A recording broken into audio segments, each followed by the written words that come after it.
नमस्कार, म गणेश घिमिरे यति बेला पर्थ वेस्टर्न अस्ट्रेलियाबाट बोलिरहेको छु। सदा चाहिँ स्रष्टासित 60 मिनट कार्यक्रम लिएर आज पनि आइपुगेको छु। नेपालको समयअनुसार अहिले बेलुकाको 5:45 भएको छ।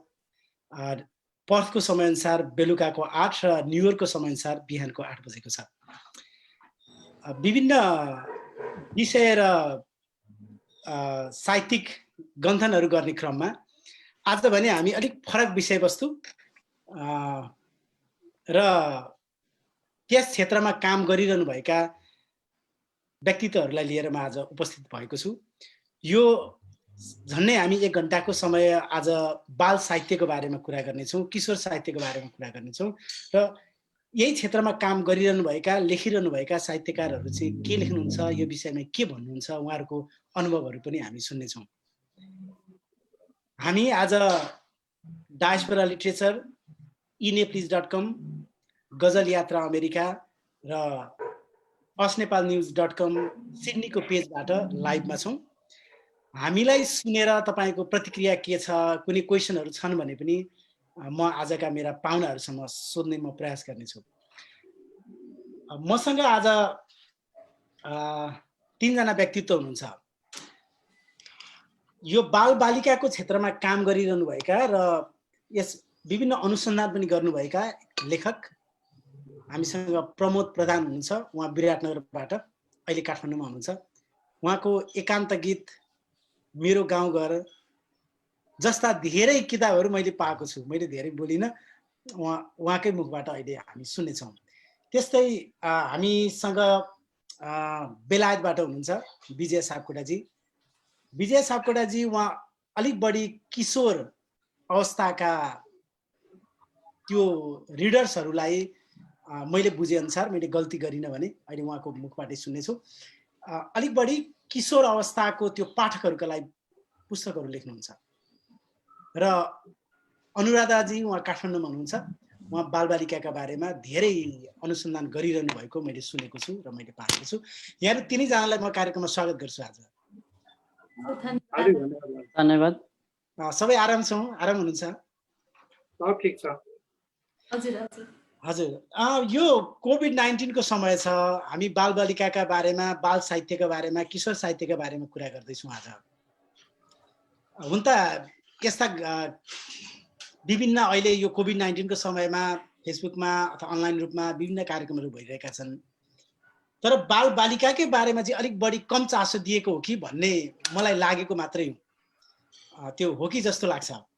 के गर्दैछन् बालबालिका र तपाईँहरू चाहिँ के गर्दै हुनुहुन्छ भनेर मैले प्रमोद सरलाई सोधेँ। प्रमोद सर। धन्यवाद गणेशजी। हजुर। सर्वप्रथम त यो बाल साहित्य केन्द्रित, किशोर साहित्य केन्द्रित कार्यक्रमको आयोजना गरेर हामीलाई सहभागी गराउनु भएकोमा हार्दिक आभार व्यक्त गर्छु। कोभिड-19 को सङ्क्रमण बढेपछि तपाईँलाई थाहै छ, विश्वभर धेरै देशहरूमा लकडाउनको स्थिति भयो, सटडाउनको स्थिति भयो र त्यसै क्रममा हामी कहाँ पनि चैत्र को दोस्रो हप्तादेखि चाहिँ लामो समयसम्म लकडाउन रह्यो र बिचमा खुल्ने, फेरि लकडाउन हुने, कहिले सटडाउन हुने जस्तो भइरहेछन्। हो तपाईँले भने जस्तै कोभिड-19 का कारणले गर्दाखेरि धेरै साहित्यिक गतिविधिहरू र अझ विशेष गरी बाल साहित्यसँग सम्बन्धित गतिविधिहरूका साथै बालबालिकाको पठन पाठन सम्पूर्ण बन्द भएको अवस्था अहिलेसम्म रहेको छ। त्यसले गर्दाखेरि बालबालिकाहरू खेलिरहनु पर्ने, बाहिर घुमिरहनु पर्ने, यसो चकचक गरिरहनु पर्ने उमेरका बालबालिकाहरूलाई कोठाभित्र बन्द गरेर बस्नुपर्ने अवस्था वास्तवमै अत्यन्त डरलाग्दो पूर्ण अवस्था पनि हो, किनभने यसको मनोवैज्ञानिक पक्षहरू पनि देखिएका छन्।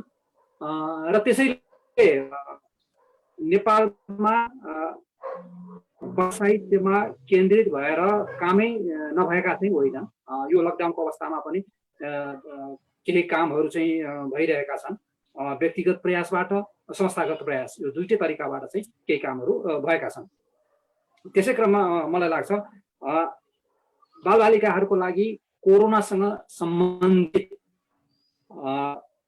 सुरक्षा उपाय के हुन सक्छ र यसको बालबालिकाहरूमाथि कस्तो असर परिरहेको छ भन्ने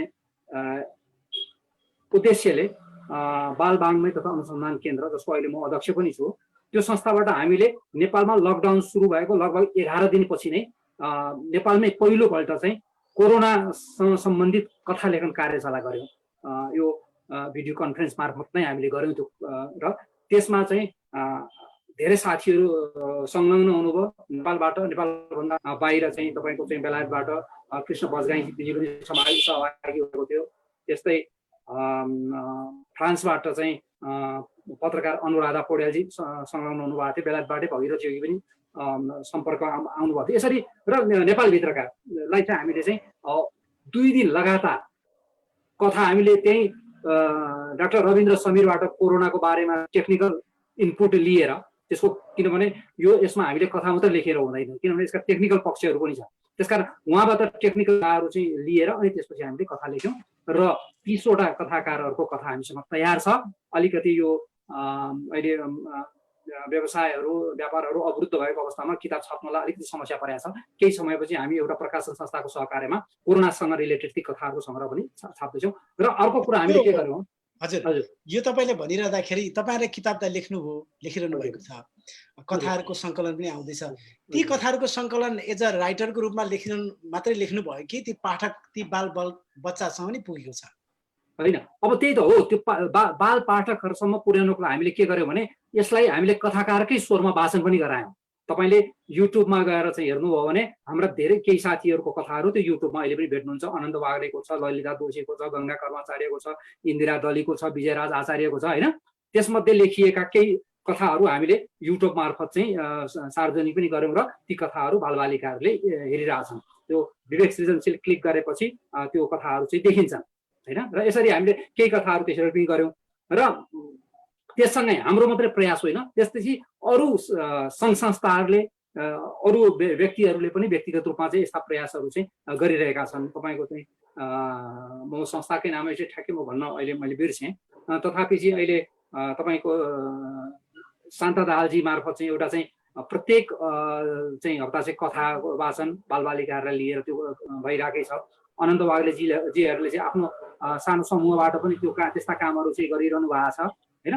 यसरी जुम मार्फत अथवा चाहिँ के अरे लेखकहरूको आवाजमा चाहिँ कथाहरू चाहिँ गरेर युट्युब मार्फत यस्तो प्रकारले चाहिँ कामहरू चाहिँ नभएका होइनन्, भइरहेका छन्। तर अब यसको इम्प्याक्ट कतिसम्म पर्यो, कस्तो छ भन्ने कुराको चाहिँ एनालिसिस चाहिँ अब पछि अलिकति सकुलो भइसकेपछि मात्रै गर्न सकिन्छ। कतिजनाले हेरे सँगसँगै अर्को कुरो के भने ती कथाहरू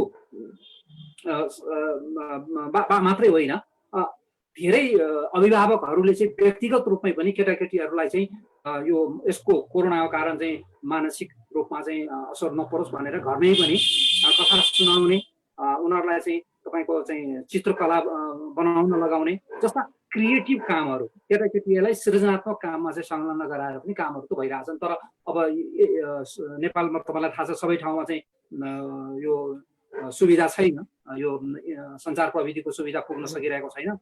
एउटा टेक्निकल कारणले पुगेको छैन, दोस्रो कुरो आर्थिक अवस्थाकै कारणले पनि धेरैले राख्न नसक्ने अवस्था छ। किनभने विद्यालयको अहिले हामी त्यतातिर जानेछौँ, आर्थिक टेक्निकल तर्फ जानेछौँ, कारण चाहिँ त्यसको इम्प्याक्ट चाहिँ हेर्न बाँकी नै छ। हजुर, थ्याङ्क यू। प्रयासै नभएका थियौँ। हजुर, म आभार व्यक्त गर्दै हाम्रो प्रमुख सरतर्फ म अनुराधाजीतर्फ गएँ। अनुराधाजी, यहाँ हाम्रो प्रमुख सरले भन्नु जस्तै अहिले लेखकहरूले त कथाहरू लेखिरहनु भएको छ, अन्य बाल साहित्यका अन्य विधामा पनि कलम चलाइरहनु भएको छ। तपाईँ चाहिँ के गर्दै हुनुहुन्छ? मैले आफ्नो पर्सनल लेभलमा चाहिँ कोरोना यो सुरु हुने बित्तिकै अघि प्रमोद दाइले भनेको जस्तो अब कार्यशालाहरू हालेका पनि थिएनन्, होइन? अनि त्यसपछि पुस्तक अब कहिले कथा लेखेर त्यसमा सब चित्रहरू हो, चित्रकारले कहिले चित्रहरू बनाउने अनि त्यसपछि कहिले पब्लिस हुने, त्यो बेलासम्म त यति लामो कोरोना चल्ला पनि थाहा थिएन। सो त्यो बेलामा चाहिँ मैले 1-2 जना हाम्रो चित्रकार साथीहरूसँग उहाँहरूसँग मिलेर हाम्रो तर्फबाट एउटा पुस्तक चाहिँ निकालिहालौँ, चित्र र कथा यही विषयवस्तुलाई लिएर चाहिँ एउटा पूर्ण पुस्तक निकालौँ। यसको लागि कुनै पब्लिसरका पनि जानु परेन, हामीले आफै स्वेच्छाले यो काम गरौँ भोलुन्टियरली, र त्यसलाई चाहिँ आफ्नै स्वरमा चाहिँ कथा वाचन गरेर चित्रहरू सहितको फेसबुकबाटै भए पनि यसलाई चाहिँ लन्च गरौँ, लाइक पब्लिस गरौँ भनेर त्यो हिसाबले ठिक हुन्छ भन्ने एउटा पुस्तक, चित्र पुस्तक म र उभाङ नेमवाङ हाम्रो चित्रकार उहाँले मिलेर चाहिँ एउटा पुस्तक निकाल्यौँ र त्यो युनिसेफले चाहिँ आफ्नो पेजमा र वेबसाइटमाबाट चाहिँ त्यसलाई चाहिँ प्रसारित गर्यो। त्यो सँगसँगै प्रमोद दाई पनि इन्क्लुड भएर एउटा मैले स्क्रिप्ट लेखेको थिएँ। यो लकडाउनमा चाहिँ बाल साहित्यकारहरू के गर्दैछन् भनेर केही हामी साथीहरू मिलेर आफ्नो आफ्नो घरमा बसेर सानो सानो भिडियो क्लिप्सहरू तयार पारेर अनि हाम्रो आदरणीय हरिवंश मदन कृष्ण दाई उहाँहरूले पनि हामीलाई त्यसमा सहयोग गर्नुभयो र त्यसमा चाहिँ हामीले नयाँ पुराना सबै हामी थुप्रै जेनेरेसनको राइटर्सहरूले मिलेर चाहिँ सानो एउटा भिडियो बनायौँ र त्यसबाहेक त अब आफ्नो आफ्नो तर्फबाट कथा वाचनहरू गर्ने, बालबालिकाहरूसँग जुमबाट इन्टरेक्सनहरू गर्ने त्यस्तो कामहरू पनि भइरहेको छ। हार्दिक आभार अनुराधाजी। यहाँहरू हुनुहुन्थ्यो बढी बाल साहित्यतर्फ, बाल बालिकाको विषयमा उहाँहरूका लागि साहित्यिक काम गरिरहनु भएको। हाम्रो विजयजी चाहिँ बेलायतमा बस्नुहुन्छ र उहाँको भर्खरै निस्किएको उडान पुस्तक र अन्य हेर्दाखेरि अलिक बढी किशोर अवस्थातर्फ कलम चलाउनुहुन्छ कि जस्तो लाग्छ। विजयजी? हजुर हजुर गणेशजी, हजुरले मलाई यो किशोर केन्द्रित साहित्यकार त भन्नुभयो, तर म खासमा चाहिँ त्योभन्दा कम उमेरको बच्चाहरूको लागि पनि लेख्छु र म अरू भनौँ न प्रौढ साहित्यको कथाहरूमा पनि, कविता निबन्धहरूमा पनि कलम चाहिँ चलाउँछु। यहाँले कस्तो देख्नु भएको छ त? यो तपाईँ त अरू बाल मात्रै होइन, किशोर र प्रौढहरूको बारेमा लेख्नुहुन्छ। अहिले चाहिँ बाल साहित्य धेरैतिर नै लेख्न थालिएको छ। अन्य साहित्यको तुलनामा त बाल साहित्य अलिक कम लेखिन्छ। यहाँले चाहिँ कस्तो पाउनु भएको छ? अब यहाँको अहिले यो कोभिड-19 चलिरहँदा त अब हाम्रो अनुराधाजी र प्रमोद सरबाट सुन्यो नेपालको कन्टेक्स्ट। बेलायतमा चाहिँ के गर्नुहुन्छ? बेलायतमा चाहिँ बाल बच्चाको बारेमा त्यस्ता गतिविधिहरू भएका छन्? बेलायतमा बालबालिकाको लागि गतिविधि त अब यसलाई चाहिँ विभिन्न भनौँ न स्कुलहरू, स्पेसली स्कुलहरूले नै यस्ता कुराहरू चाहिँ उनीहरूले अर्गनाइज गर्छन्। स्कुलले आफ्नो संस्थागत हिसाबले बालबालिकाहरूलाई काउन्सिलिङ गर्नेदेखि लिएर सारा कामहरू गरिरहेको छ र स्पेसली यो कोभिड पछाडि चाहिँ उनीहरूमा यो साइकोलोजिकल खालको चाहिँ केही असर नपरोस्, स्पेसली डिप्रेसनमा नजाउन् भन्नको लागि चाहिँ यिनीहरूले धेरै प्रोग्रामहरू चाहिँ यता पनि भइरहेको चाहिँ छन्। र अहिले त यहाँ त अब स्कुलहरू चलिरहेको छन्, त्यो भएर यहाँ चाहिँ त्यसको प्रभाव, अब त्यसका असरहरू, त्यसका चाहिँ खतराहरूको बारेमा त स्कुलहरूले बारम्बार दिइरहेका छन् र नियमित स्कुल भएको हुनाले चाहिँ त्यो अलग्गै कुनै खालको पहल चाहिँ गरिरहनु आवश्यक छैन यहाँ चाहिँ। Thank you Vijayji. विजयजी प्रवासमा बस्नुहुन्छ तर नेपाली साहित्यको क्षेत्रमा त्यत्तिकै कलम चलाइरहनु भएको छ। कस्तो नेपालमा बसिरहेर लेख्नु र त्यहाँ गएर लेख्नुमा कतिको तपाईँलाई सजिलो अथवा अलिक कठिन अथवा नयाँ नयाँ विषयवस्तु पाउनुहुन्छ? लेखन कतिको सजिलो अथवा गाह्रो हुँदो रहेछ प्रवासमा? प्रवासमा बसेर लेख्नु, अब गणेशजी आफै पनि लेखक हुनुहुन्छ, तपाईँले महसुसै गर्नुभएको होला, प्रवासमा बसेर लेख्नु सजिलो छैन, किनभने यहाँको व्यस्तता एकातिर छँदैछ र अर्कोतिर चाहिँ कस्तो हुन्छ भन्दाखेरि डायस्पोरा चाहिँ जहिले पनि मूलधारबाट चाहिँ बाहिर हुन्छ र बाहिर भएको हुनाले चाहिँ उता मूलधारमा नेपालमै बसेर जसरी चाहिँ नियमित लेखिरहने अथवा चाहिँ एज अ होल टाइमरै लेखिरहने लेखकहरू पनि हुनुहुन्छ।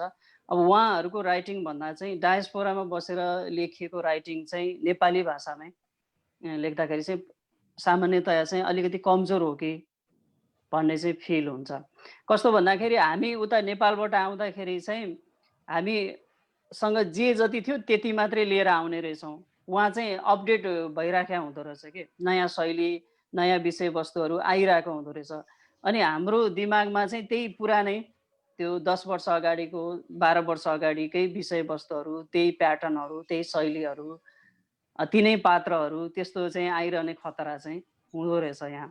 तर मैले एउटा महसुस गरेको एउटा कुरा एउटा चाहिँ फाइदा त यस्तो छ नि विजयजी, तपाईँले त नयाँ कल्चर देख्नुहुन्छ, त्यहाँ नयाँ सिनारियो देख्नुहुन्छ होइन, त्यहाँको मान्छे नै तपाईँ नयाँ देख्नुहुन्छ त्यहाँ होइन, तपाईँ हो दैनिक नयाँ छ त्यहाँ, विषयवस्तु त्यो डेफिनेटली नयाँ हुन सक्छ।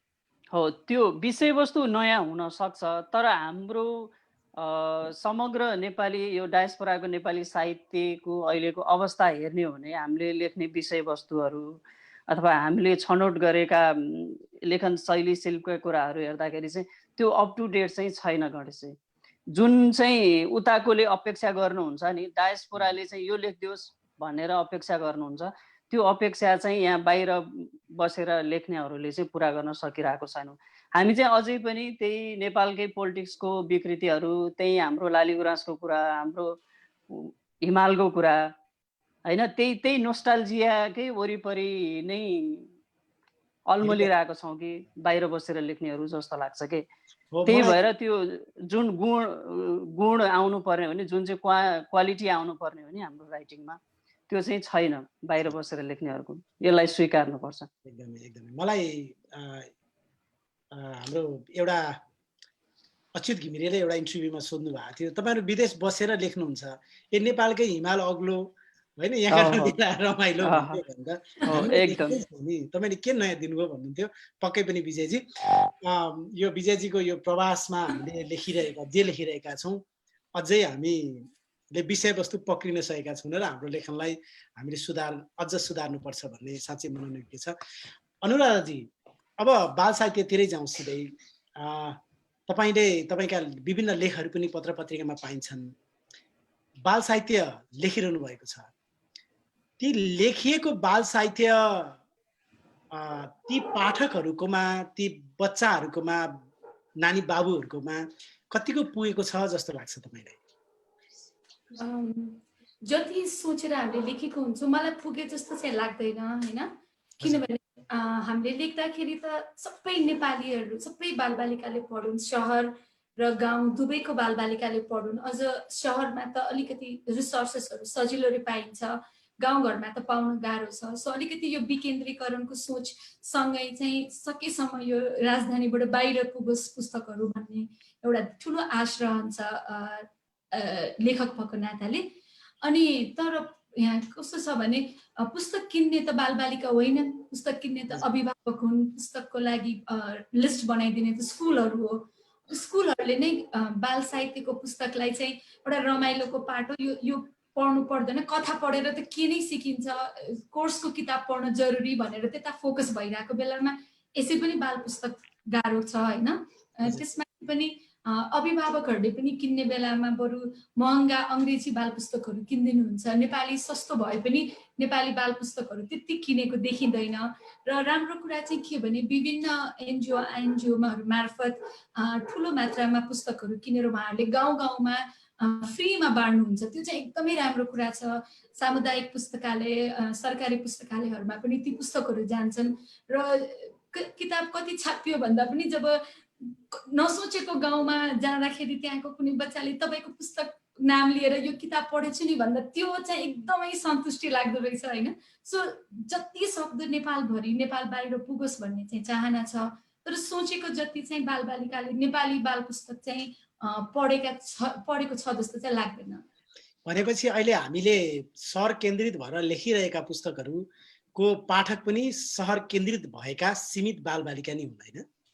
सहर केन्द्रित भएर चाहिँ लेख्दैनौँ। अघि मैले भने नि जस्तो जुन पुस्तकहरू गाउँ गाउँमा पुर्याउने भनेर जसले हामीलाई कथाहरू लेखाउनुहुन्छ, कार्यशालाहरू गराउनुहुन्छ, त्यो बेलामा त एकदमै गाउँलाई नै सोचेर सहर केन्द्रित त हामी खासै हुँदैनौँ लेख्ने बेलामा। तर त्यो लेखिसकेपछि अब कतिको गाउँको बालबालिकाले पाएको छ त्यो पुस्तक, किनेर त उहाँहरूलाई पढ्न धेरै गाह्रो होला। सो हातमा चाहिँ पुगेको छैन जस्तो लाग्छ। हजुर, प्रमोद सर, तपाईँको यो म्युट छ, यसलाई अनम्युट गरिदिनु होला। प्रमोद सरको म्युट भएको छ, त्यसलाई अनम्युट।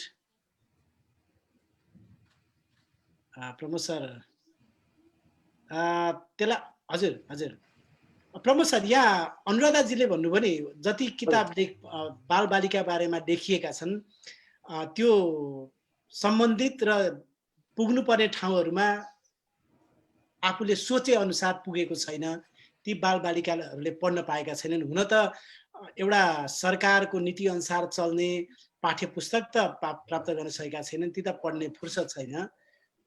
तर त्यो पुस्तक भन्दा पनि साहित्यका ती पुराना कथाहरू, ती चराका, ती प्रकृतिका, ती बाबुबाजेले सुनाउने कथाहरू ती बालबालिकासँग पुग्दा उनीहरू त्यस्ता कुरा चाहिँ पढ्न रुचाउँछन्। के लाग्छ यी हामी कहाँनिर छौँ, त्यो हामी किन ती सम्बन्धित ठाउँमा बाल साहित्यका पुस्तकहरू पुर्याउन सकेका छैनौँ जस्तो लाग्छ प्रमोद सर? अब यसमा धेरै पक्षले काम गरेको छ हैन। पहिलो कुरो त के हो भने अघि अनुराधाजीले पनि कुरो उठाउनु भयो। बाल पुस्तक पुर्याउनको लागि सबभन्दा पहिलो प्राथमिकता, सबभन्दा पहिलो चाहिँ दायित्व भनेको सरकारकै हो हैन। अझ अहिले त सङ्घीय सरकार अन्तर्गत देशमा 3वटा सरकार छ। केन्द्रीय सरकार छ, सङ्घीय सरकार, प्रदेश सरकार छ अनि स्थानीय सरकार छ। तर सरकारको प्राथमिकतामा कहिले पनि न बालबालिका परेका छन् न बाल साहित्य परेका छन् हैन। त्यो अवस्थामा अहिले जे जति कामहरू बाल साहित्यको क्षेत्रमा भइरहेछ त्यो सरकारी प्रयास यसमा मेरो विचारमा चाहिँ 10%, 5% पनि छैन। त्यो होल, त्यो सम्पूर्ण प्रयास चाहिँ के छ भने गैर सरकारी सङ्घ संस्थाहरू हैन, साहित्यसँग सम्बन्धित संस्थाहरू, केही बाल साहित्य लेखकहरू जति छौँ हामी, र बाल साहित्य पुस्तक प्रकाशन गर्ने प्रकाशकहरू अथवा गैर सरकारी संस्थाहरू, यिनीहरूकै प्रयासमा चाहिँ अहिले नेपाली बाल साहित्य अगाडि बढिरहेछ। किनभने तपाईँलाई थाहा छ हैन, अन्य देशहरूमा बाल साहित्यको लागि छुट्टै एकाडेमी हुन्छ। भारतमै पनि नेसनल बुक ट्रस्ट छ हैन। त्यसले चाहिँ बाल साहित्य छाप्नको लागि सहुलियत दरमा कागज दिन्छ, त्यसकारण त्यहाँको बाल पुस्तक सस्तो हुन्छ। हामी कहाँ बाल साहित्य एज ए होल साहित्य सम्बन्धी नै छैन। बाल साहित्यलाई त कसैले ध्यानै दिएको छैन। योभन्दा अघिल्लो कार्यकालदेखि नेपाल प्रज्ञा प्रतिष्ठानमा एउटा बाल साहित्य भन्ने सानो विभाग राखिदिएको छ हैन। त्यो पनि बाल साहित्य मात्रै हेर्ने होइन, लोक साहित्य र बाल साहित्यलाई जोडेर चाहिँ एउटा सानो विभाग बनाइदिएको छ। एकजना एकाडेमिसियनले हेर्नुहुन्छ हैन। र त्यो बजेट हुन्छ त्यही 4 लाख 5 लाख। त्यो 4-5 लाखले नेपाली बाल साहित्यको लागि के चाहिँ हुन्छ हैन। त्यसकारण चाहिँ सरकारी प्रयास त छँदै छैन। अब यो 3 तहको सरकार भएको बेलामा कमसेकम स्थानीय सरकारले आफ्नो स्थानीय तहमा एउटा राम्रो केटाकेटीहरूको लागि बाल पुस्तकालय, बाल मनोरञ्जनालय, बाल पार्कको कन्सेप्ट ल्याएर अगाडि बढाइदियो भने त यो कुनै ठुलो कुरो पनि होइन, त्यति धेरै खर्च पनि लाग्दैन हैन। तर हाम्रो त्यतातिर ध्यान छैन, पहिलो कुरो। दोस्रो कुरो, शिक्षक र अभिभावकहरूको जिम्मेवारी हो बाल पुस्तक कस्तो पढ्ने, कस्तो नपढ्ने, कुन किताब दिनुपर्छ भन्नको लागि यो कुरो अनुराधाजीले पनि उठाउनु भएको छ। तर अब हाम्रो दुर्भाग्य भनौँ, हामी अभिभावकहरू, हामी शिक्षक शिक्षिकाहरू कुनै क्रिएटिभ सृजनात्मक काममा, किताब पढ्नुमा भन्दाखेरि साथीहरूसँग गफ गर्नमा, मोबाइल चलाउनमा, ग्याजेटहरूमा चाहिँ टेलिभिजनमा चाहिँ हामी बढी समय दिइरहेछौँ। अनि हामी आफै के भन्छौँ भने हाम्रो केटाकेटीले त पढ्दैन, मोबाइल चलाएर बसिरहन्छ। बाउ आमाले मोबाइल चलाएर बसिरहेको देखेपछि छोराछोरीले के गर्छ? उसले पनि मोबाइल चलाएर बस्छ। ऊ त अनुकरण गर्छ नि। केटाकेटी भनेको अनुकरण गर्ने कुरा मनस्थितिमा हुन्छ। त्यसैले गर्दाखेरि पहिलो कुरो त अभिभावक र शिक्षक शिक्षिकाहरूले पनि आफूलाई अपडेट राख्नु पर्यो बाल साहित्यप्रति। मैले के पढाउँदैछु, बालबालिकाको पाठ्य पुस्तकसँग जोडिएको कुन कृति दिँदाखेरि उसले पाठ्य पुस्तक पनि राम्ररी बुझ्न सक्छ। एउटा कुरो धेरै अध्ययनहरूले के देखाएको छ भने बाल साहित्यको अध्ययन गर्ने बालबालिकाहरू बाल साहित्य अध्ययन नगर्ने बालबालिकाहरू भन्दा स्मार्ट हुन्छन्। उनीहरूको चाहिँ बुद्धि तीक्ष्ण हुन्छ, उनीहरू क्रिएटिभ सृजनात्मक हुन्छन् र उनीहरूको भाषिक ज्ञान पनि बढी हुन्छ भन्ने देखिएको छ। त्यसकारण यो कुरो थाहा पाएर कमसेकम शिक्षकले र अभिभावकहरूले मात्रै पनि बाल साहित्यप्रति आफूलाई अपडेट राख्ने, आफ्नो स्कुलमा चाहिँ एउटा राम्रो बाल पुस्तकालय राख्ने मात्र होइन, त्यसको सुसञ्चालन गर्ने। धेरै स्कुलहरूले पुस्तकालय राखेका छ तर तालचा लगाएर छ, विद्यार्थीले छोयो भने च्यातिन्छ भनेर छुनै दिँदैन। र त्यसरी कसरी बाल साहित्यको चाहिँ अभिवृद्धि हुन्छ, कसरी बाल साहित्यसम्म बालबालिकाको पहुँच पुग्छ होइन। त्यसकारण यसतर्फ यो त भयो यो सरकारी अथवा गैर सरकारी क्षेत्रका कुराहरू भए र ती शिक्षक र अभिभावकका कुरा भए। लेखक एज अ लेखक यहाँहरूले चाहिँ अघि अनुराधाजीले नि भन्नुभयो विभिन्न कार्यशाला गोष्ठीहरू हामी गर्छौँ गाउँ गाउँमा गएर अनि पुस्तकहरू पुर्याउँछौँ भन्ने कुरा गर्नुभयो। यो लेखकहरूको क्षेत्रबाट चाहिँ त्यस खालका जहाँ अलिक सबैतिर त सकिँदैन तर कुनै एउटा हब बनाएर कुनै यो क्षेत्रमा एउटा बाल साहित्यको चाहिँ पुस्तकालय त्यस पछाडि अर्को क्षेत्रमा केही ठाउँमा सुरु गर्न सकिन्छ नि। लेखकहरूले चाहिँ आफ्ना लेखेका किताबहरूलाई त्यो तरिकाले वितरण गर्न सकिँदैन। अब मुख्य कुरो वितरण भन्ने कुरो चाहिँ आर्थिक कुरोसँग जोडिएको हुँदो रहेछ। यो हाम्रो सृजनात्मक सिप चाहिँ यसमा चाहिँ कुनै किसिमको चाहिँ काम लाग्दो रहेन। हामीले किताब छाप्छौँ, हामी कुनै प्रकाशकलाई दिन्छौँ, प्रकाशकले त्यो किताब त्यो ठाउँमा पुर्याउँछु भनेर हामीसँग लिन्छ, पुर्याउँछ कि पुर्याउँदैन त्यो त्यहाँ हेर्नको लागि पनि एउटा ठुलो खर्च लाग्छ फेरि, होइन? समस्या चाहिँ त्यहाँनिर छ। त्यसकारण हामीले त प्रकाशकलाई नै विश्वास गर्नुपर्छ, होइन? प्रकाशक इमान्दार भइदियो भने त्यो किताब बालबालिकासम्म भौगोलिक रूपमा चाहिँ सुदूरपूर्व सुदूरपश्चिमसम्म पुग्न सक्छ। तर प्रकाशकले होइन पुर्याइदिन्छु भनेर आफ्नै गोदाममा थन्काइदियो भने त त्यसको फेरि अर्को समस्या हुन्छ। लेखकले त किताब लेख्छ पनि, छाप्नको लागि त्यतिकै मेहनत गर्छ, होइन? लेखकले पारिश्रमिक पनि समयमा पाउँदैन। अनि अब त्यो किताब पुग्यो कि पुगेन हेर्न लेखक आफै दौड्नु पर्ने अवस्थामा लेखक आफ्नो काम गर्छ कि त्यो किताब पुग्यो कि पुगेन हेर्न सक्छ। तर एउटा कुरो के हो भने संस्थागत रूपमा धेरै बाल साहित्यकारहरू केही न केही संस्थामा संलग्न हुन्छ र ती संस्थाहरू मार्फत केटाकेटीहरूको बालबालिकाहरूको सृजनात्मक प्रतिभा बढाउन, उनीहरूको सृजनशीललाई बढाउन, उनीहरूको वाचन कलालाई चाहिँ अगाडि बढाउनलाई कामहरू चाहिँ भइरहेका छन्। नेपाल बाल साहित्य समाज छ, कार्यक्रम गरिरहेका छन्। मैले भनेको चाहिँ जस्तै एकजना लेखकले त मिल्दैन, सकिँदैन, तर सबै लेखकहरू तपाईँहरूको त एउटा त अहिले त जताततै सङ्गठन छन्, जताततै समूह छन् नि।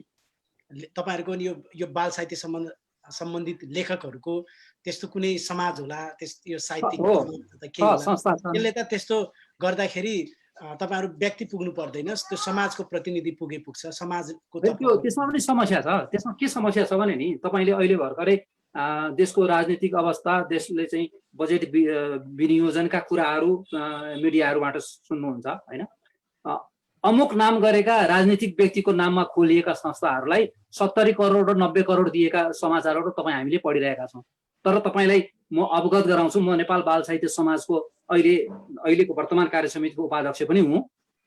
नेपाल बाल साहित्य समाज जुन 2045 सालमा चाहिँ स्थापना भएको प्राध्यापक डाक्टर चुडामणि बन्धुको अग्रसरतामा त्यो संस्थाले सरकारबाट 1 पैसा पनि बजेट पाउँदैन। हामीले हाम्रा साथीहरूले धेरै प्रयास गर्नुभयो, मन्त्रालयमा गएर मन्त्रीसँग पुगेर, होइन? तर 1 पैसा संस्थाबाट आउँदैन। हामीले त्यो संस्था कसरी चलाइरहेका छौँ त्यो हामी पदाधिकारीहरूलाई नै थाहा छ, होइन? अब बालबालमयको उपाध्यक्ष आन्तरिक रूपमा नजाउँ, यति बुझौँ कि हाम्रा पुस्तकहरू छैन, समस्या छ, संस्थाको आर्थिक अवस्थै छैन, किनभने गभर्मेन्टबाट 1 पैसा पाउँदैन संस्थाले, होइन? अनि लेखकले हालेर चलाउन सक्ने अवस्था छैन। Thank you sir. फेरि म तपाईँतर्फ आउनेछु। विजयजी, अब हामी यी लेखिएका पुस्तकहरू पनि हामीले पुर्याउन सकेका छैनौँ अथवा विभिन्न समस्याहरू छन्। पाठक बालबालिकाहरूले कति पढ्न सकेका होलान्, कति हामी कसको औकात त्यो क्षमतामा पर्ला नपर्ला। अहिले बाल साहित्यमा चाहिँ के लेखिँदैछ?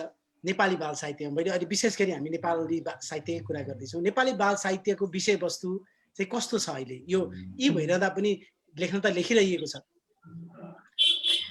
यसमा चाहिँ हुन त म मूलधारदेखि बाहिर छु। नेपाली बाल साहित्यको समग्र स्थिति त अब प्रमोद सर, हाम्रो अनुराधाजीले नै कतिपय प्रस्ट्याउनु पनि भएको छ। म त्यति धेरै अपडेट त नहुला, तर मलाई यसमा चाहिँ के आफ्ना कुराहरू चाहिँ केही मलाई भन्न मन लाग्छ। जस्तो हाम्रो सकारात्मक कुरा के छ कि यो पछिल्लो समयमा बाल साहित्य धेरै लेखिँदैछ, यसको प्रसार पनि राम्रो भइरहेको छ। यद्यपि अघि प्रमोद सरले भने जस्तो राज्यको तर्फबाट गरिने अथवा समाजको तर्फबाट गर्नुपर्ने जुन चाहिँ कुराहरू छन् ती पुरा भएका छैनन्, उनीहरूका ड्युटीहरू पुरा भएका छैनन्, त्यो आफ्नो ठाउँमा छ। तर त्यति हुँदा हुँदै पनि हामीले हाम्रो बाल साहित्यको जुन कन्टेन्ट छ त्यो चाहिँ हामीले समय सुहाउँदो, नयाँ समय अनुसार अथवा नयाँ न्यू जेनेरेसन, यो नयाँ जुन चाहिँ अवस्था छ, यो संसारको चाहिँ जुन खालको चाहिँ विकास भइरहेको छ त्यो त्यो अनुसार चल्न खोज्ने बालबालिकाको मनोविज्ञानलाई हामीले बुझ्न सकेका छौँ कि छैनौँ, हाम्रो बालबालिकाहरूको समस्यालाई हामीले बुझ्न सकेका छौँ कि छैनौँ, ती कुराहरूमा पनि हामी चाहिँ अलिकति चाहिँ छलफल गर्नुपर्छ जस्तो लाग्छ। जस्तो लेखकहरू लेखिरहेको हुन्छन्, अनि त्यो लेखक चाहिँ कतिपय कस्तो देखिन्छ भन्दाखेरि बाल साहित्यमा त्यो लेख्ने लेखकले के लेखिरहेको छ त्यो ऊ आफैलाई थाहा हुँदैन। ऊ चाहिँ बच्चाको मानसिकतासँग, बच्चाको समस्यासँग, बच्चाको चाहनासँग त्यो कतिको कनेक्ट भएको छ, त्यो बच्चासँग उसले कतिको अन्तर्क्रिया गरेको छ, अथवा यो नयाँ समय अनुसार बच्चालाई चाहिँ कतिको स्पेस दिएको छ, केटाकेटीलाई कतिको स्पेस दिएको छ भन्ने कुरा पनि महत्त्वपूर्ण हो। अब हामीले चाहिँ कस्तो भन्दाखेरि जहिले पनि बालबालिकालाई चाहिँ हामीले अर्थी उपदेश, बढी अर्थी उपदेश केन्द्रित, बढी कर्तव्यपरायण बनाउने अथवा बढी राष्ट्रवादी बनाउने, हाम्रो हिमाल राम्रो छ भन्ने, हाम्रो गौतम बुद्ध महान हो भन्ने, अथवा हाम्रो इतिहास पृथ्वीनारायण शाह एकदम महान हो, हामी चाहिँ एकदम वीर जाति हौँ, हामी चाहिँ हाम्रा पुर्खाहरू वीर थिए, हाम्रो देश चाहिँ महान देश हो, कसैको अधीनमा परे छैन भन्ने जस्तो हामी 3 पुस्तादेखि नै त्यही कुरा चाहिँ हामी बालबालिकालाई पढाइरहेको छौँ। अब नयाँ चेतना चाहिँ हामीले बालबालिकामा कहिले दिने, अहिलेको अब कतिपय काठमाडौँकै अथवा अलि नेपालकै ठुला सहरहरूका बालबालिकाहरूसँग कहिलेकाहीँ चाहिँ अन्तर्क्रिया हुँदाखेरि देख्छु उनीहरू चाहिँ यहाँ अङ्ग्रेजीमा निस्केको फर्स्ट पब्लिस एडिसन चाहिँ उनीहरूले पढ्न भ्याइरहेको हुन्छन्। एकातिर बालबालिकाको त्यो वर्ग छ, अर्कोतिर चाहिँ अब यस्तो बाल साहित्य त के आफ्नो पाठ्यक्रममा राखेको पाठ्य पुस्तक समेत चाहिँ नपाउने बालबालिका पनि नेपालमा अर्कोतिर छन्। अब यो दुई खालको वर्ग हुनु नै एउटा समस्या छ। अनि त्यो वर्ग पहिचान गरेर लेख्न नसक्ने लेखक धेरै हुनु अर्को समस्या छ। किनभने हामी कहाँ यति धेरै बाल साहित्यकारहरू हुनुहुन्छ कि बाल साहित्यकारहरू हुनुहुन्न, बाल साहित्य कम लेखिया छ भन्ने लाग्दैन मलाई। अहिले त झन् पछिल्लो समय त यो स्कुलमा चाहिँ लाइब्रेरीहरू स्थापना गर्न थालेपछि त यसलाई चाहिँ एक थरीले चाहिँ यो बिजनेसको एउटा माध्यम पनि बनाइरहेको देखिन्छ। त्यो अलग्गै, त्यो चर्चाको अलग्गै पाटो छ। त्यसो भएको हुनाले एउटै फ्याक्टर राज्यले गरेन, राज्यले हेरेन भन्ने भन्दा पनि हामी लेखकहरूले पनि के दिइरहेको छौँ यो पनि निकै महत्त्वपूर्ण कुरा हो। किनभने यहाँ चाहिँ मैले अलिअलि सर्टसर्टै अध्ययन गर्दाखेरि के देखेँ भन्दाखेरि बाल साहित्य चाहिँ 3 पुस्तासम्म आएको छ कि हजुरबाले पढेको बाल साहित्य अहिले नाति पनातिको पुस्ताले पनि पढिआएको छ। जस्तो ड्यालको बुकहरू हेर्ने हो भने होइन, चार्ली एन्ड चकलेट फ्याक्ट्री भयो, मटिल्डाहरू भयो, त्यस्तै ब्ल्याक ब्युटीहरू भयो, विनी द पू भयो। अब यो चाहिँ 3-4 जेनेरेसनसम्म चाहिँ त्यो बाल साहित्य आइरहेको छ। अझै पनि ती किताबहरू चाहिँ मोस्ट पपुलरमा पढ्दछन्। अब त्यस्तो हामीले दिन विजयजी रोयल डालका बुकका प्रसङ्ग तपाईँले निकाल्नुभयो। मसँग पनि मेरा छोराहरूले यिनै किताबहरू पढिरहेछन्। हजुर, तर त्यो उसका किताबहरू चाहिँ तपाईँले हेर्नुभयो भने अलिक बढी इमेजिनरी टाइपका होइन, त्यो भाषालाई पनि अलिक खुम्च्याएर अलिक कस्तो खालको प्रयोग गरेका छ।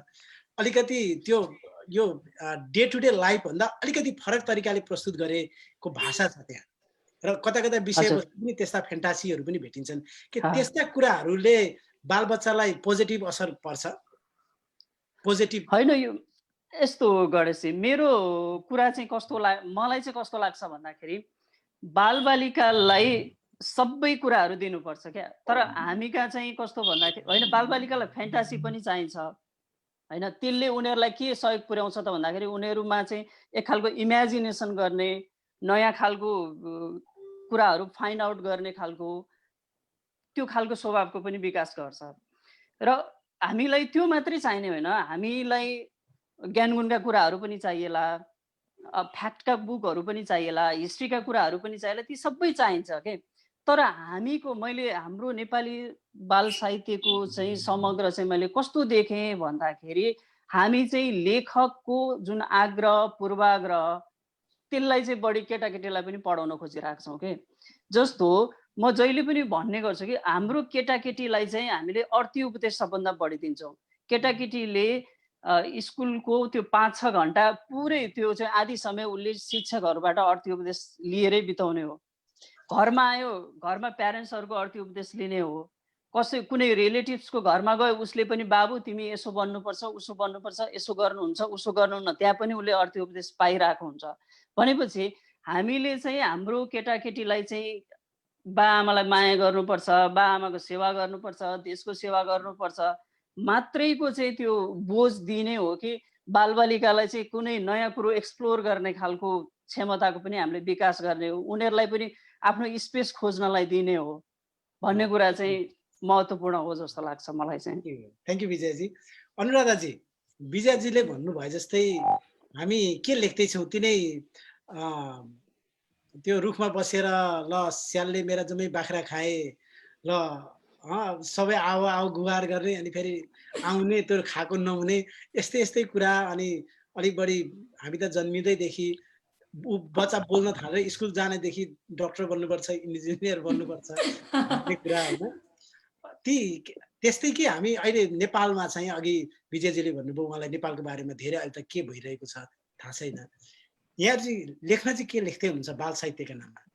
होइन, विजयजीले एकदमै राम्रो कुराहरू उठाउनु भयो होइन। बाहिर बसेर जुन अलिक जति बुझ्नु भएको छ त्यसमा पनि धेरै कुरामा म सहमत पनि छु। तर कस्तो छ भने अहिलेका लेखकहरूले त्यस्तो पहिलाको जस्तो अर्थी बुद्धि मात्रै दिने त्यस्तो खालको चाहिँ धेरै नै फरक छ। तपाईँको घर घरमा विदेशी पुस्तकहरू त पढ्नुहुन्छ बालबालिकाले, जस्तै यहाँहरूले जति नाम लिनुभयो, त्यो एउटा कारण जेनेरेसनले एउटै पुस्तक पढ्नुको कारण चाहिँ मलाई कस्तो लाग्छ भने नेपालमा हाम्रो अभिभावकहरूले बाल पुस्तक पढ्नु भएको छैन।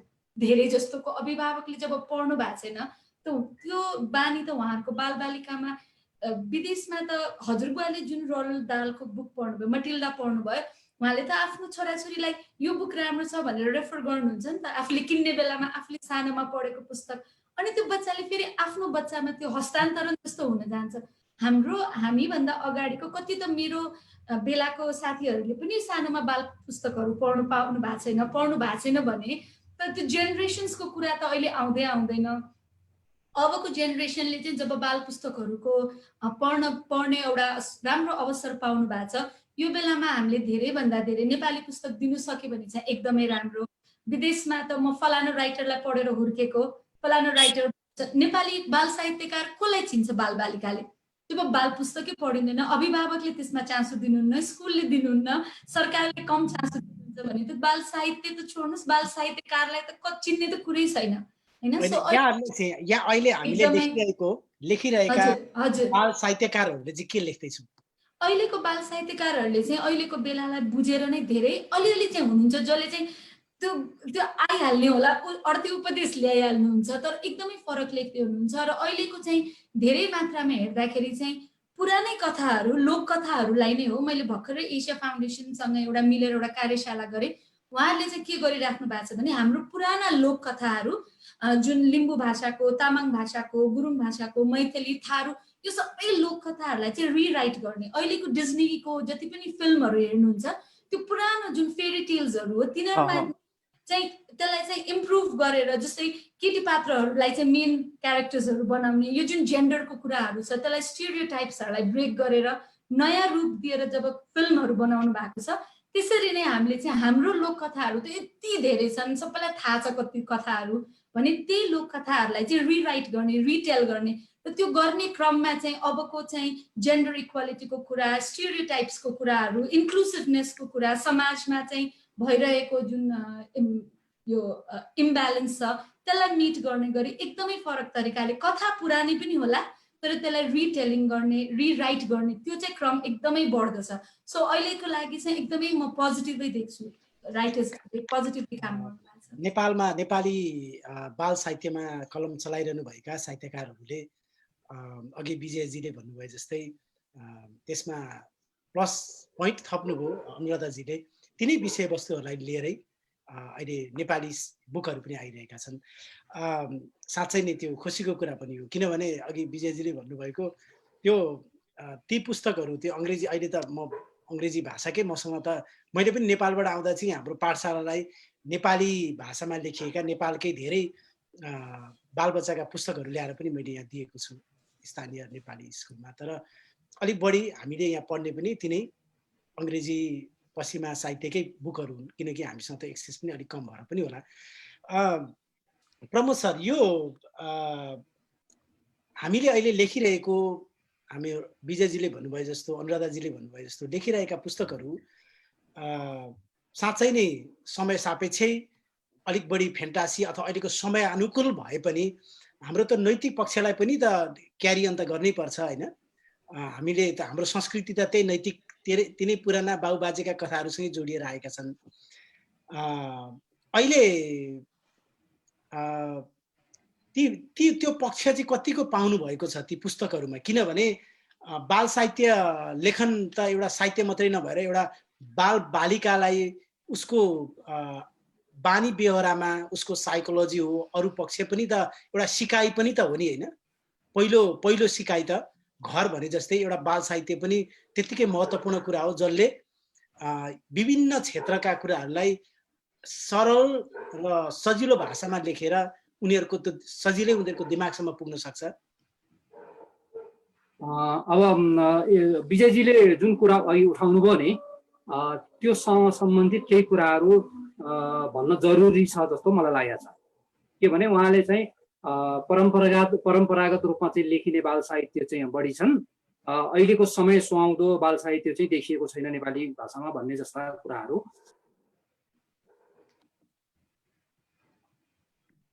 बाल साहित्यको नाममा परम्परा लेखनहरू अथवा चाहिँ लोक साहित्यको चाहिँ पुनर्कथन गरे होला, वेदका पुराणका धार्मिक कथाहरूलाई चाहिँ पुनर्लेखन गरे होला।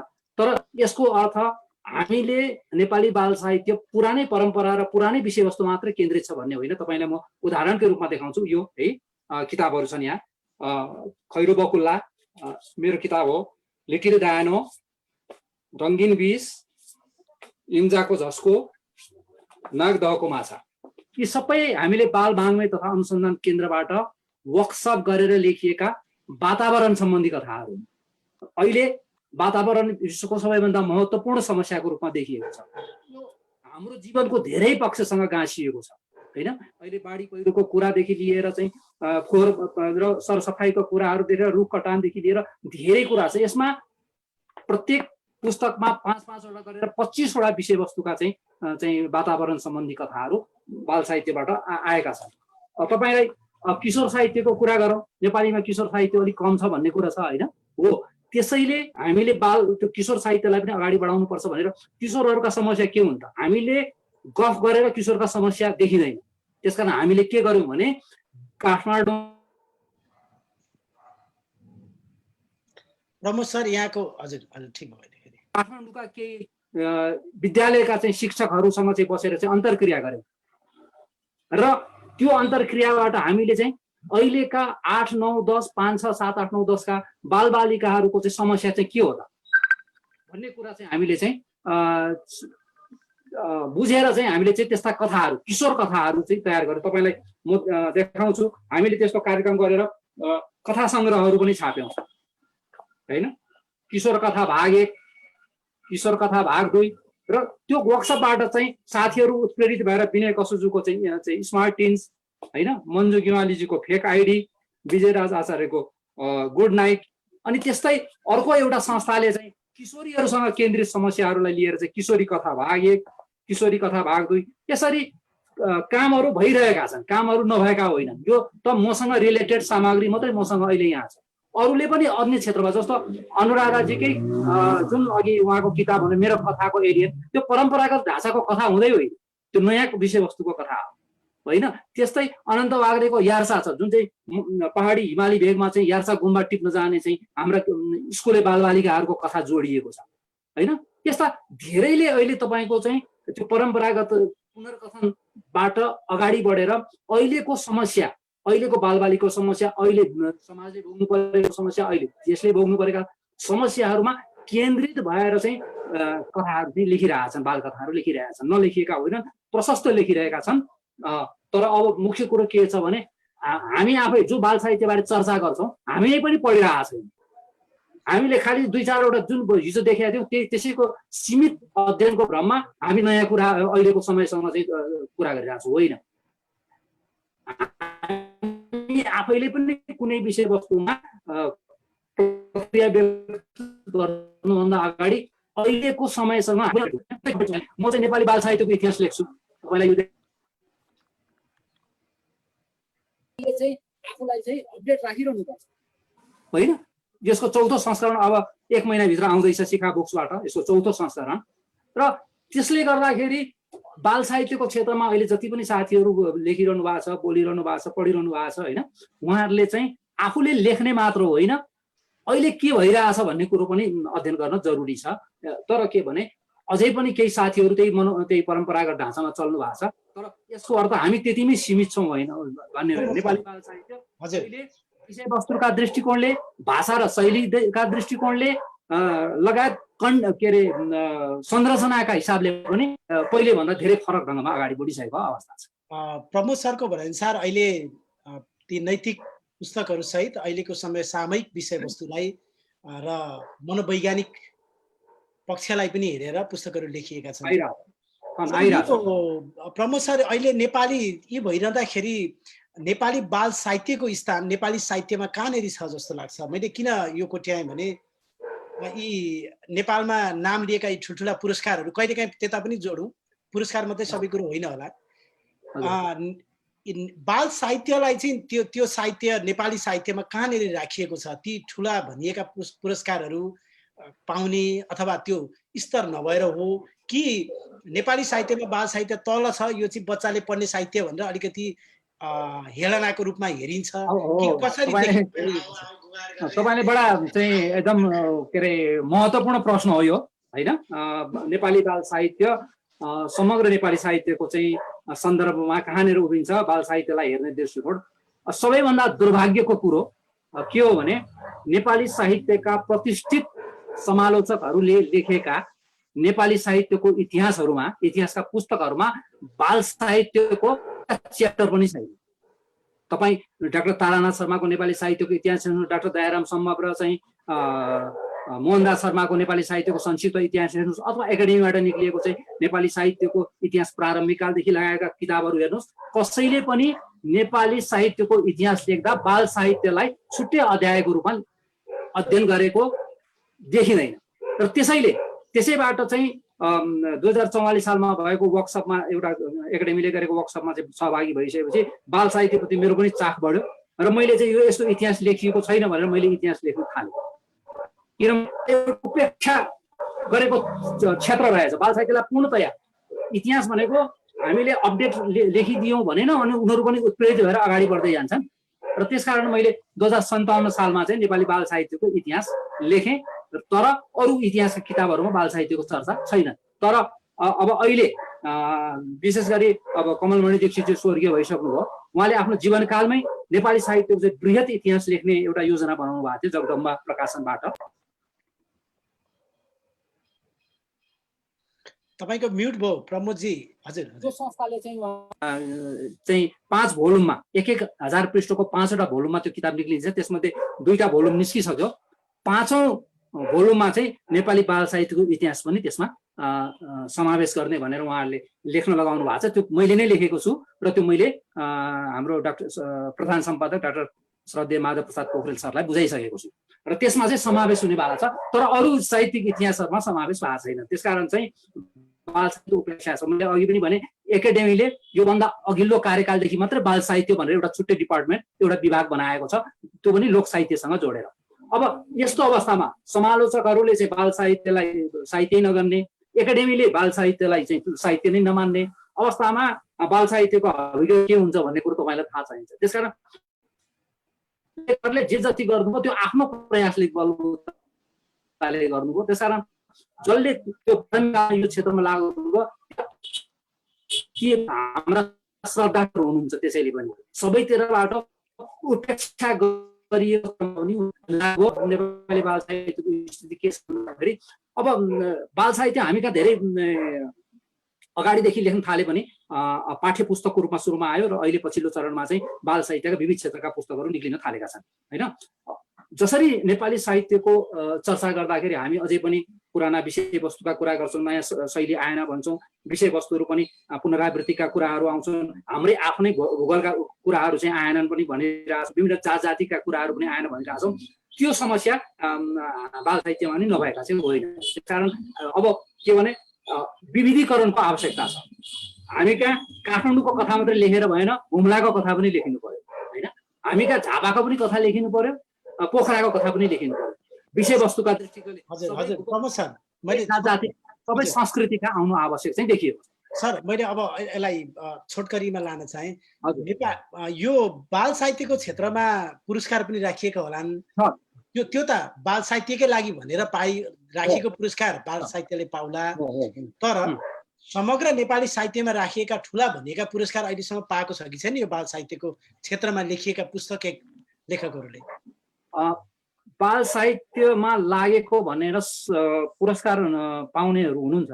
जस्तो एकाडेमीले एकचोटि हाम्रो अग्रज बाल साहित्यकार शान्तदास मानन्दरज्यूलाई चाहिँ बाल साहित्यमै योगदान गर्यो भनेर चाहिँ गत वर्ष अघिल्लो 2 वर्ष अगाडि चाहिँ पुरस्कृत गरेको थियो। त्यस्तै आजभन्दा 3-4 वर्ष अगाडि मदन पुरस्कारसँगै दिइने जुन जगदम्बाश्री पुरस्कार छ, नेपाली बाल साहित्य मार्फत चाहिँ नेपाली भाषा साहित्यमा योगदान गरेबाट पछि शान्तदास मानन्दज्यूले प्राप्त गर्नुभएको छ।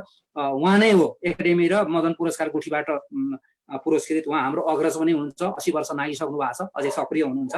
र उहाँदेखि बाहेक बाल साहित्यमै भन्दा ठुलो पुरस्कार चाहिँ रु 1 लाखको नुरगङ्गा बाल साहित्य पुरस्कार छ। त्यो चाहिँ प्रत्येक 1 वर्ष बिराएर दिइने गरिन्छ। योभन्दा अघिल्लो 2074 सालमा चाहिँ विनय कसुज पाउनु थियो, 2072 सालमा तेज प्रकाश श्रेष्ठले पाउनु भएको थियो। 76 सालको घोषणा भएको छैन, यो सायद कोभिडको कारणले। प्रमोद सर, मैले यहाँलाई यहाँनै रोकेँ। विजयजी, हामीले अघि पनि यहाँ विभिन्न कुरा आइसकेको, धेरै लेखकहरू हुनुहुन्छ, धेरै पुस्तक आइरहेको छ, तर नेपाली बाल साहित्यलाई तपाईँले चाहिँ कसरी हेर्नु भएको छ त्यो समग्र नेपाली साहित्यमा? उहाँले प्रमोद सरले भन्नुभयो त्यत्रो स्थान दिएको छैन, किनभने हिजो अस्तिसम्म त नेपाली बाल साहित्य भन्ने काहीँ नेपाली साहित्यको क्षेत्रमा लेखेका पुस्तकहरूमै आएको थिएन भने त्यो नपुग्नुमा ती ठुला भनिएका पुरस्कारहरू पाउनै पर्छ भन्ने त होइन, तर मानकको रूपमा लिएको देखिन्छ। किनभने एउटा पुरस्कार ठुलो मदन पुरस्कार अथवा अर्को पुरस्कार पाएपछि अब त्यो चाहिँ अलिकति बढी सेलिब्रिटी जस्तै भएको पनि देखिन्छ। नेपाली बाल साहित्य त्यो स्थान पाउन लेखनबाट विषयवस्तुबाट नसकिरहेको हो कि महत्त्व नदिएको हो जस्तो लाग्छ? होइन, यसमा चाहिँ मलाई चाहिँ के लाग्छ भने नेपाली समाजको समग्र चरित्र जुन छ नि, जुन मनोविज्ञान छ नि हाम्रो पहिलादेखि बस्दै आएको, त्यो चाहिँ के भन्दाखेरि आइमाई र केटाकेटीलाई चाहिँ महत्त्व नदिने खालको चाहिँ एउटा चाहिँ हामी भित्रको एकदम डरलाग्दो मनोविज्ञान हाम्रो समाजमा छ। र त्यही सोचले पनि निकै काम गरेको छ। किनभने साहित्य लेखेको यति लामो वर्ष भइसक्दाखेरि पनि बाल साहित्य चाहिँ भर्खर यो माथि उठ्न खोजिरहनुको पछाडि एउटा त्यो मनोविज्ञानले काम गर्छ, यसलाई हामीले स्वीकार्नै पर्छ। र अब बाँकी रह्यो पुरस्कारको कुरा। यो पुरस्कार भन्ने कुरा त अब यो कुरा गरौँ कि नगरौँ लाग्छ, किनभने नेपालमा चाहिँ पुरस्कारको अर्कै खालको चाहिँ राजनीति छ, अर्कै खालको चलखेल छ। तर बाल साहित्यलाई महत्त्व नदिनुको पछाडि चाहिँ बच्चाहरूलाई, अघि कुरा पनि आएको थियो, अनुराधाजीले भन्नुभएको थियो जस्तो लाग्छ, किनभने बाल साहित्य किन पढ्ने भन्ने कुरामा चाहिँ कोही पनि क्लियर छैन। स्पेसली जो अभिभावक क्लियर हुनुपर्ने थियो र जो विद्यालय क्लियर हुनुपर्ने थियो, उनीहरू क्लियर छैन, अझै पनि कन्भिन्स छैन कि केटाकेटीले बाल साहित्य पढ्नुपर्छ। जस्तो म आफै पनि एउटा 9 वर्षको छोराको बाउ हुँ। मैले यहाँ आफूले फिल गरेको अलिकति कुरा गर्छु। म सुरुमा म 15-16 वर्ष चाहिँ नेपालमा टिचिङ गरेर आएको हो। मैले चाहिँ ससाना केटाकेटीदेखि कलेज लेभलसम्म पढाएँ र यहाँ आइसके पछाडि चाहिँ संयोगले मैले 6 महिना जति चाहिँ मैले सायद 5 महिना हुनुपर्छ भोलिन्टियर काम गरेको थिएँ एउटा स्कुलमा। र त्यहाँ चाहिँ त्यो स्कुलको इन्भाइरोमेन्ट देख्दाखेरि म चाहिँ आफै दङ परेको थिएँ। कारण के थियो त भन्दाखेरि विद्यालयमा कुनै टेक्स्ट बुक थिएन, केटाकेटीले झोलामा चाहिँ होमवर्क र टेक्स्ट बुक बोकेर हिँड्नु पर्दैन थियो। उनीहरूको झोलामा जम्मा एउटा या दुईटा स्कुलकै लाइब्रेरीका किताबहरू हुन्थे, ती पनि साहित्यका किताबहरू अथवा अरू आउट अफ कोर्सका किताबहरू हुन्थे अनि मलाई अनौठो लाग्थ्यो। पछि बुझ्दै जाँदाखेरि यहाँ भिज्दै गइसकेपछि थाहा भयो कि यहाँ त टेक्स्ट बुक नै हुँदो रहेनछ हाम्रो जस्तो। जे जति ज्ञानहरू दिनुपर्ने हो ती चाहिँ उनीहरू चाहिँ यो साहित्यको माध्यमले अथवा अरू रेफरेन्स बुकहरूको माध्यमले दिँदा रहेछन्।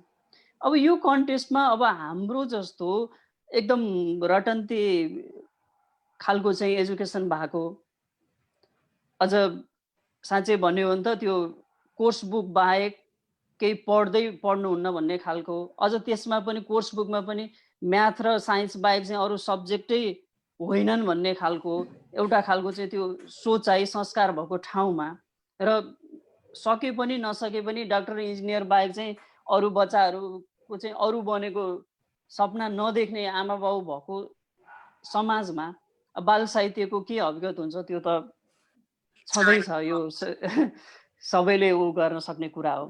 त्यसो भएको हुनाले यी सबै फ्याक्टरहरूले पनि काम गरेको छ जस्तो लाग्छ मलाई चाहिँ। एकदमै हामीलाई हजुरआमाले दसैँमा टिका लगाइदा भन्नुहुन्थ्यो, ठुलो भएर फलानु हाम्रो एकजना फुपाजु हुनुहुन्थ्यो, ठुलो बुढी भएको सुब्बा हुनुहुन्थ्यो त्यतिखेर भनेको चाहिँ हुनुहुँदो रहेछ पहिले।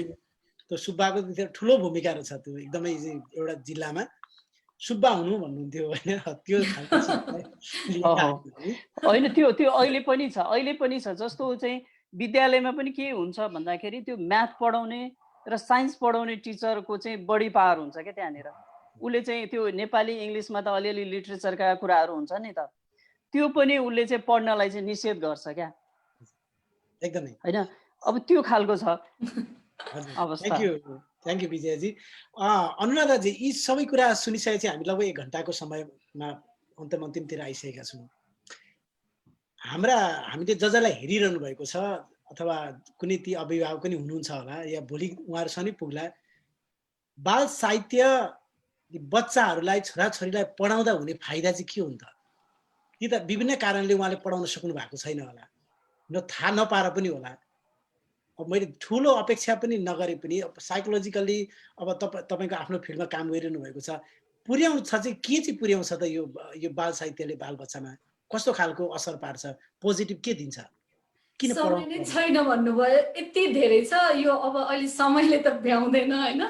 तर एकदमै छोटकरीमा भन्नु पर्दाखेरि जुन बालबालिकाको पुस्तकहरू पढ्दाखेरि शब्द भण्डार बढ्छ, पठन संस्कृति हुन्छ, त्यो सबै पाटोलाई एकछिन बिर्सिदिने, टेक्निकल कुराहरू सबै बिर्सिदिने हो भने पनि एकदमै राम्रो फाइदा चाहिँ के हुन्छ भने एकछिनको लागि अभिभावकले एउटा समय निकालेर, विदेशमा त सुत्ने बेलामा बेड टाइम स्टोरिज भनिन्छ होइन, सुत्ने बेलामै मात्र भएन, दिनको कुनै पनि बेला एउटा सानो समय छुट्याएर चाहिँ अभिभावकले बालबालिकासँग बाल कथाका पुस्तकहरू पढ्ने बानी मात्रै गर्यो भने पनि त्यो बन्डिङ जुन छ अभिभावक र बच्चाहरू बिच, अभिभावकहरूलाई कत्रो चिन्ता छ, मोबाइल हेऱ्यो, हाम्रो कुरा सुनेन, आफ्नै तालमा छ, कति कुराहरू छ, किनभने समय पनि दिन पाउनु भएको छैन। झन् अहिलेको बेला त एकदमै राम्रो बेला छ, घरमा हुनुहुन्छ, सो केही समय छुट्याएर दिनको बालबालिकासँग सँगै बसेर पुस्तकसँगै एउटै पुस्तक पढ्नुहोस्, पढ्न नसक्ने बालबालिकालाई रिड अलाउड गरेर आफूले पढेर सुनाउनुहोस्, जसले सक्छन् सजिलो खालको पुस्तक बालबालिका आफैलाई पढ्न दिनुहोस्, कथाको बारेमा कुरा गर्नुहोस्, त्यसमा भएको विषयवस्तुको बारेमा, त्यसमा भएका चित्रहरूको बारेमा। सो अरू कुरा जुन बालबालिकाले त्यो पढेर शब्द भण्डार बढ्छ, उनीहरूलाई बाहिरको कुरा थाहा हुन्छ, इमेजिनेसन पावर बढ्छ, यो त कति छ फाइदाहरू। तर एकदमै महत्त्वपूर्ण राम्रो कुरा चाहिँ फाइदा चाहिँ मैले चाहिँ जुन बन्डिङ अभिभावक र बालबालिका बिचको बन्डिङ हुन्छ त्यसलाई पनि एकदमै राम्रो हुने हुनाले म चाहिँ त्यसको लागि मात्रै भए पनि पढ्न चाहिँ सुरु गरिदिनुहोस्, बालबालिकासँगै अभिभावकले समय छुट्याएर पढिदिनुहोस्, त्यसपछिको फाइदाहरू त यहाँहरू आफैले देख्नुहुन्छ कति धेरै फाइदा हुन्छ भनेर। कति राम्रो।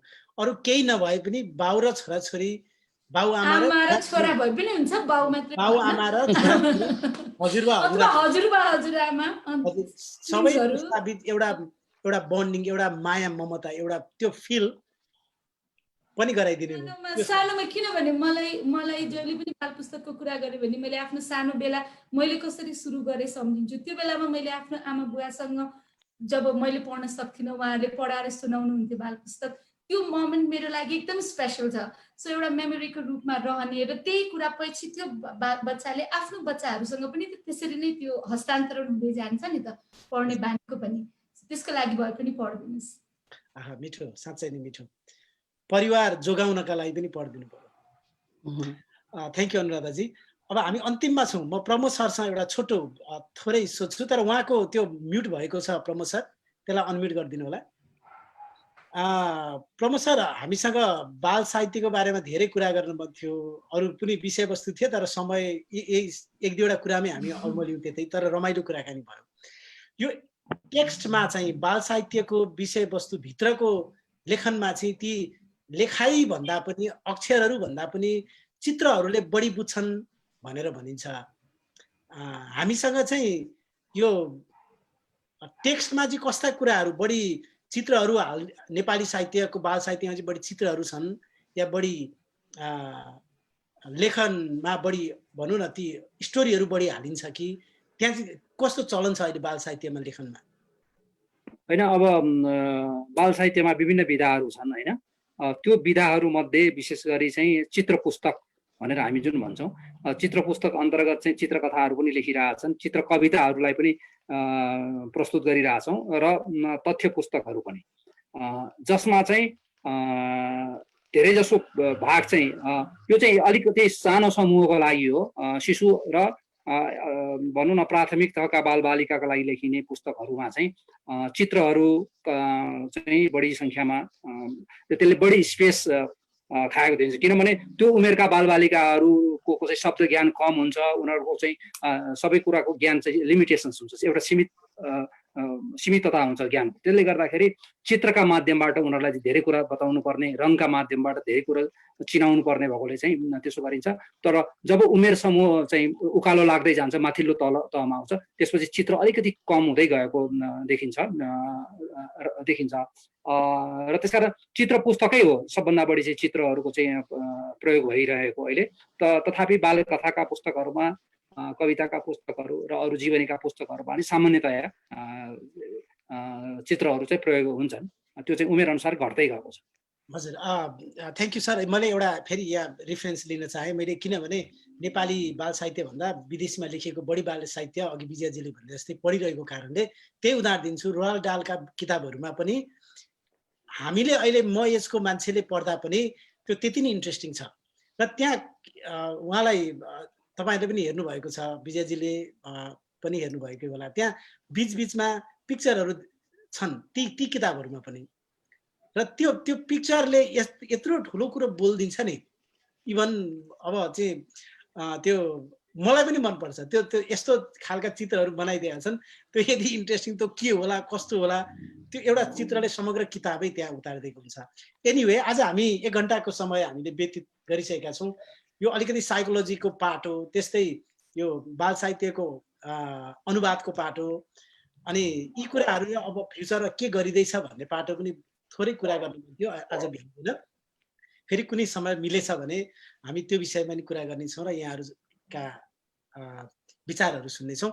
आज भने हामीले यो बाल साहित्यका बारेमा, विशेष गरी नेपाली बाल साहित्यका बारेमा त्यही क्षेत्रमा काम गरिरहनु भएको र संस्थासँग पनि आबद्ध हुनुभएका प्रमोद प्रधान सर, त्यस्तै अनुराधाजी र विजय सापकोटाजी बेलायतबाट हुनुहुन्छ। तपाईँहरूको विचार सुनियो, तपाईँहरूको साँच्चै नै महत्त्वपूर्ण थिए। कहाँ छ त बाल साहित्य, यसको असर के हो, बाल साहित्यमा कहाँ पर्छ, हाम्रा लेखेका बाल साहित्यमा के लेखिँदैछ र ती बाल साहित्य हाम्रा बालबालिकाले पढ्न पाएका छन् कि छैनन्, कि लेखिएका मात्रै छन् भन्ने विषयमा थोर बहुत कुरा गरियो। यो ठुलो क्षेत्र हो, हामीले विभिन्न क्षेत्रबाट यसलाई महत्त्व नदिए पनि बाल साहित्य, अघि अनुराधाजीले भन्नुभयो, परिवार बचाउने एउटा माध्यम बन्न सक्छ। अघि सुरुमै तपाईँले भन्नुभएको थियो कि बच्चाको क्रिएटिभिटी, कि विजयजीले क्रिएटिभिटी नै बढाउनका लागि त्यो किताब रटाउने भन्दा पनि बाल साहित्यबाट अझ बढी सजिलैसँग उनीहरूले पिक गर्न सक्छन्। उनीहरूलाई आफ्नो मौलिकता के हो, सबैका किताब पढिसकेपछि, विचार पढिसकेपछि आफ्नो पनि मौलिक विचार उनीहरूले ल्याउन सक्छन्। विभिन्न पाटो बच्चा बच्चीले पक्कै पनि सिक्न सक्छन् बाल साहित्यले। केही नभए पनि मनोरञ्जन त हो, अरू केही भएर नि उनीहरूले पढे, समय राम्रो कामको लागि दिए, मनोरञ्जन लिन्छन्। हामीले जो ती प्राप्त गर्न नसक्ने यो क्षेत्रबाट बाहिर परेका अभिभावकहरूलाई त अझै समय लाग्छ, तर जोसँग त्यो पाउँछ बालबालिकालाई नेपाली भाषा साहित्य अथवा अन्य भाषा साहित्यमा लेखिएका बाल पुस्तकहरू पढाउँ र लेखकज्यूहरूमा पनि अनुरोध छ समय सापेक्ष अझ गतिला बाल साहित्यका किताबहरू आउन् र नेपाली साहित्यमा बाल साहित्यले उच्च स्थान पाओस् भन्ने शुभकामना सहित हामीलाई धेरै धेरै श्रोताहरूले हामीलाई हेरेर कमेन्ट गरिरहनु भएको छ। यो पढ्नलाई केही समय लाग्ने भयो, तर अघि एउटा कमेन्ट चाहिँ म गर्छु। विजयजीले भन्नुभएको थियो हामीले प्रवासमा बस्नेले दरिलो गतिलो पुस्तक लेख्न सकेका छैनौँ भनेर। हरिलाल शर्माले अमेरिकाबाट चाहिँ होइन त्यो चाहिँ अलिक होइन, म पनि लेखिरहेको छु, हामीले राम्रा किताब निकालेका छौँ भन्नुभएको छ शर्माजी। लगायत हामीलाई जसले हेरेर बसिरहनु भएको छ ती श्रोताहरू र जसले कमेन्ट गर्नुभएको छ उहाँहरूको नाम सबैको लिन नसके पनि तपाईँहरू सबैलाई एकमुष्ट नमन गर्दै मेरा आजका तिनै पाहुनाहरूलाई पनि म हार्दिक आभार व्यक्त गर्दछु। र यो आजको कार्यक्रम हामीले डायस्पोरा लिटरेचरको पेजबाट, त्यस्तै इनेप्लिज.com को पेजबाट, गजल यात्राको पेजबाट र osnepalnews.com को पेजबाट एकैचोटि लाइभ हेरेका छौँ। आजको जसरी हामीलाई माया पाइरहेका छौँ यो माया आगामी दिनमा पनि पाउँदै जाउँ र अर्को हप्ता आजकै समयमा फरक र नयाँ विषयवस्तु लिएर म उपस्थित हुनेछु। त्यतिखेरसम्मका लागि मेरा तिनैजना पाहुना सहित मलाई पनि बिदा दिनुहोस्। हस्त नमस्कार। नमस्कार। नमस्ते।